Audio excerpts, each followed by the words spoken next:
The सूत्र की एक खबर का बहुत बड़ा असर हुआ है और ये खबर हमने आपको परसों यानी कि आज 26 तारीख है, हमने आपको 24 तारीख को एक खबर दिखाई थी और वो खबर थी 70,000 शिक्षकों से जुड़ी हुई। द सूत्र ने आपको बताया था कि 70,000 अतिथि शिक्षक जो मध्य प्रदेश में पढ़ा रहे हैं, उनकी नौकरी चली जाएगी अगर उन्होंने 7 दिन लगातार ई अटेंडेंस नहीं लगाई तो। लेकिन हमारी इस खबर के बाद स्कूल शिक्षा विभाग ने अब एक बड़ा फैसला किया है और स्कूल शिक्षा विभाग ने इन अतिथि शिक्षकों को बड़ी राहत देते हुए अपना वो जो आदेश था पुराना वाला, उसे फिलहाल रोक दिया है।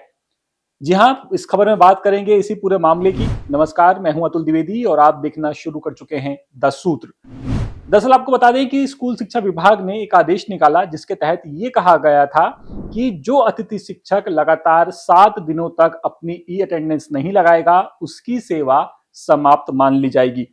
आप लोगों को अच्छे तरीके से पता होगा कि जो मध्य प्रदेश में पोर्टल है, एजुकेशन पोर्टल 3.0, इसमें ये पूरा मॉनिटरिंग होती है ये अटेंडेंस की। इसी में इन शिक्षकों को अपनी अटेंडेंस लगानी होती है। लेकिन तब सरकार ने, स्कूल शिक्षा विभाग ने ये कहा था कि जिन स्कूलों में परमानेंट शिक्षक नहीं है, वहां पर अतिथि शिक्षक अपनी सेवाएं दे रहे हैं, ऐसे में अगर वो अतिथि शिक्षक 7 दिन कंटिन्यू मिस पंच करेंगे, मतलब अगर वो अटेंडेंस नहीं लगाएंगे अपनी, तो हम उन्हें अनुपस्थित मानेंगे और उनकी सेवा समाप्त कर दी जाएगी। लेकिन जब ये पूरा मुद्दा गरमाया, काफी विरोध हुआ और इस विरोध के बाद आखिरकार स्कूल शिक्षा विभाग को अपना ये आदेश वापस लेना पड़ा। जब ये आदेश जारी हुआ था तो अभी मध्य प्रदेश का विधानसभा सत्र चल रहा है और सत्र के दौरान मीडिया ने स्कूल शिक्षा मंत्री उदय प्रताप से भी बात की थी और उनसे भी ये सवाल किया था। तो उन्होंने क्या कहा था, मैं आपको ये बताता हूं। इसे लेकर के उन्होंने कहा था कि अतिथि शिक्षकों के अवकाश के लिए जो नियम शर्तें तय हैं, अगर उससे ज्यादा अवधि के लिए वो अनुपस्थित रहते हैं तो नियम के मुताबिक कार्रवाई की जाएगी। लेकिन पहले क्या कहा था, पहले ये कहा था स्कूल शिक्षा विभाग ने कि 7 दिन अगर आपने अटेंडेंस नहीं लगाई तो आपकी नौकरी गई, ये समझिए। लेकिन फिलहाल जो आदेश जारी हुआ, मैं आपको वो आदेश भी पढ़ करके बता देता हूं। आप अपनी स्क्रीन पर जो देख रहे हैं ये वही आदेश है और इस आदेश में लिखा हुआ है, विषय लिखा हुआ है अतिथि शिक्षक आमंत्रण के संबंध में, और नीचे लिखा हुआ है कि विषय अंतर्गत संदर्भित पत्र के द्वारा अतिथि शिक्षक की लंबी अनुपस्थितियों के संबंध में आवश्यक कार्रवाई संबंधी निर्देश जारी किए गए थे। उक्त संदर्भित पत्र को तत्काल प्रभाव से निरस्त किया जाता है। उपरोक्त विषय के संबंध में एजुकेशन पोर्टल 3.0 पर आवश्यक व्यवस्था उपलब्ध कराने की कार्रवाई के पश्चात पृथक से निर्देश जारी किए जाएंगे। यानी शिक्षा विभाग ने यह कहा है कि फिलहाल तो अतिथियों की जो नौकरी है वो 7 दिन ई अटेंडेंस ना लगाने पर नहीं जाएगी, लेकिन वो पहले इस व्यवस्था से जुड़ा हुआ कुछ जरूरी निर्देश तय करेंगे, कुछ जरूरी जो उन्हें काम करने हैं वो काम किए जाएंगे। उसके बाद फिर इस पूरे मामले पर कोई कार्रवाई की जाएगी। आपको बता दूं कि मध्य प्रदेश में फिलहाल 70,000 अतिथि शिक्षक पढ़ाते हैं, या आप अच्छे तरीके से जानते हैं इस बात को। और इसे लेकर के जो एक डेटा और हमारे सामने आया वो ये कि छतरपुर में सबसे ज्यादा अतिथि शिक्षक हैं। जी हाँ, अगर बात करें तो छतरपुर में लगभग अतिथि शिक्षकों की संख्या है 2,678। इसके बाद नंबर है सिंगरौली का। सिंगरौली में 2,551 अतिथि शिक्षक अपनी सेवाएं दे रहे हैं। इसके बाद नंबर आता है सागर का। सागर में 2,464 अतिथि शिक्षक हैं।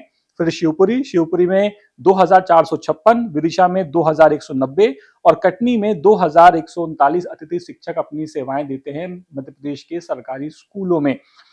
आपको बता दूं कि जो अतिथि शिक्षक हैं वो जो अपनी अटेंडेंस लगाते हैं पोर्टल पर, उसी के द्वारा, उसी के जरिए तय होता है कि उनकी सैलरी कितनी बनेगी, कितने दिनों की सैलरी बनेगी। क्योंकि ये परमानेंट टीचर नहीं होते, इसीलिए इनकी जो कुछ सेवा शर्तें हैं और सैलरी का नियम है वो रेगुलर टीचर से थोड़ा सा अलग है। इसीलिए ये बार बार ये आरोप लगते रहे अतिथि शिक्षकों के ऊपर कि ये मिस पंच करते हैं, ये अटेंडेंस नहीं लगाते, जिसकी वजह से काफी परेशानी होती है और स्कूलों में बच्चों की पढ़ाई प्रभावित हो रही है। जिसके बाद सरकार ये अटेंडेंस का नियम लेकर के आई थी और फिर, लेकिन जब ये नियम आया तो उसके बाद आप अच्छे तरीके से जानते हैं कि मामला हाईकोर्ट भी पहुंचा था और हाईकोर्ट में फिलहाल मामले की सुनवाई चल रही है और वहां से जैसा कुछ होता है वो भी हम आपके लिए लेकर के आएंगे। लेकिन हाईकोर्ट की सुनवाई में ये भी आरोप लगे थे, आपको बता दूं कि शिक्षकों ने ये आरोप लगाया था कि जो ऐप है उस ऐप के जरिए इनकी निजी सूचनाएं लीक हो रही हैं, ये तक आरोप लगाए गए थे। पर सरकार का इस पूरे मामले पर कुछ और मानना था। सरकार का कहना था कि ऐसा कुछ भी नहीं है, ऐप बिल्कुल सिक्योर है, सुरक्षित है और जो आरोप लगाए जा रहे हैं ऐप को लेकर वो पूरी तरह से निराधार है, ये कहना था सरकार का।